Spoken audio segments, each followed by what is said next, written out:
Alors voilà, je vous propose d'ores et déjà, avant même qu'on se soit occupé des carreaux de la voiture, des vitres, on va se servir de ce tracé pour supprimer le décor de la voiture.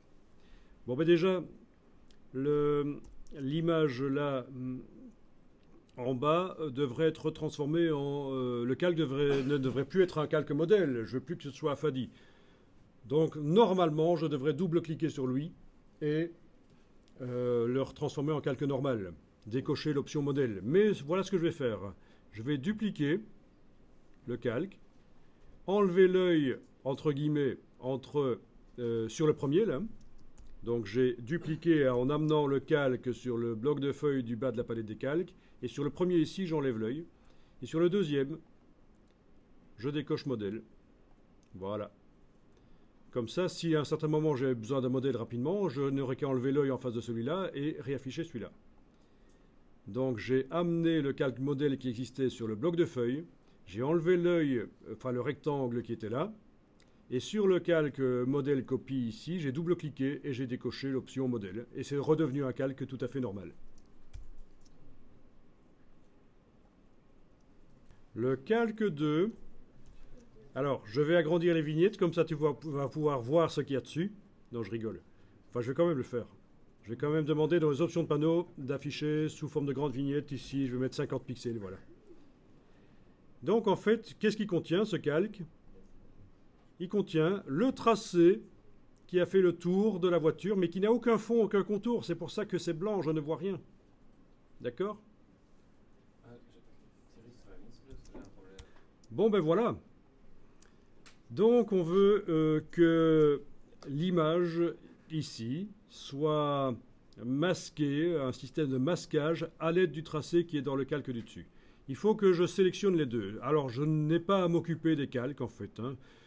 Pas d'importance, ils sont tous les deux accessibles, non verrouillés. Il suffit que je fasse avec la flèche noire un cadre autour des deux, comme ceci, même partiellement, et les deux sont sélectionnés. Évidemment, si vous prenez la flèche noire et vous prenez par l'image, ça bouge l'image. C'est foireux ça. Donc le rectangle de sélection que je fais avec la flèche noire, je le commence en dehors de l'image et je le termine quelque part là où il y a une partie du tracé que j'ai fait.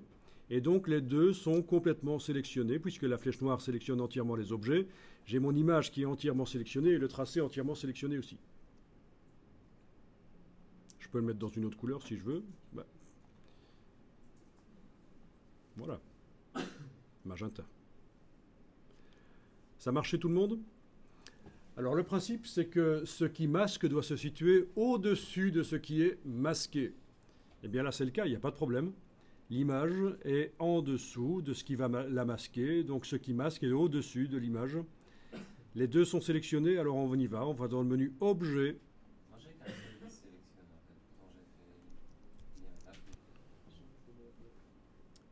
Et alors donc menu Objet, masque d'écrêtage. Pourquoi écrêtage? Parce qu'on va en fait supprimer une partie des choses à l'affichage. Elles vont toujours être là, mais elles vont se partir de l'affichage. C'est un écrêtage. Menu Objet, masque d'écrêtage, et on demande Créer. Et voilà, le décor a disparu. Et alors, qu'est-ce qui se passe au niveau des calques? Eh bien, on a mis au point un système de masquage avec un tracé qui masque une image. Les deux doivent être sur le même calque. Il n'y en a pas un qui peut être sur un calque et l'autre sur un autre calque. C'est pour ça que l'image a été transférée automatiquement dans le calque du dessus. Le calque du milieu, là, calque 1 copie, est maintenant vide. J'ouvre et je vois que j'ai un système d'écrêtage. Ça s'appelle écrêter le groupe. Quand vous avez des petits signes inférieurs et supérieurs autour d'un nom comme ça vous indique que c'est Illustrator qui a fait la chose. C'est un objet que Illustrator a fait suite à une opération que vous avez demandé dans les menus. Oui, il est toujours possible d'aller bouger les points, pas de problème. Il est toujours possible d'aller modifier la position des points. Avec la flèche blanche, je clique à côté, puis je peux aller bouger les points s'il faut. Notamment si vous avez du décor qui apparaît sur le bord. C'est pas interdit. Si vous trouvez qu'il y a trop de décor original de la voiture qui apparaît encore, et que ça fait des traits noirs sur le bord de la voiture, parce que le décor était sombre derrière, eh bien voilà, vous pouvez les retoucher. Ici, tiens, je trouve que la roue, c'est pas génial. CTRL Z. Voilà, il faudrait que je refasse un peu la courbe. Ok. Enfin voilà, plein de petits détails peuvent être corrigés comme ça par la suite.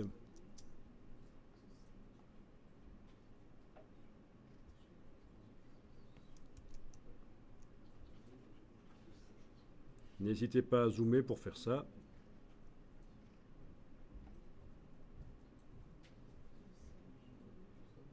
Donc, comme je vous avais dit, hein, si c'est pour une illustration, que c'est pas pour une édition d'amateur de voiture, vous pouvez raboter la voiture un peu, vous pouvez faire en sorte qu'il y ait une partie de la voiture qui disparaisse. C'est pas un problème. Bon, vous allez éviter quand même de bouger l'image. Parce que si vous bougez l'image, ça fait un truc bizarre. Mais ça peut être intéressant, tiens, visuellement. On est d'accord? Donc on évite ça. Bien, évidemment c'est un peu bizarre de voir le décor à travers les vitres, mais ça on va mettre des fausses vitres après, c'est ce qu'on va faire. Hein. Ce sera plus simple. Plutôt que d'essayer de faire des trous complexes avec des reflets qui nous resteront à certains endroits, on va carrément remplacer le vitrage par autre chose. Un reflet de ciel par exemple.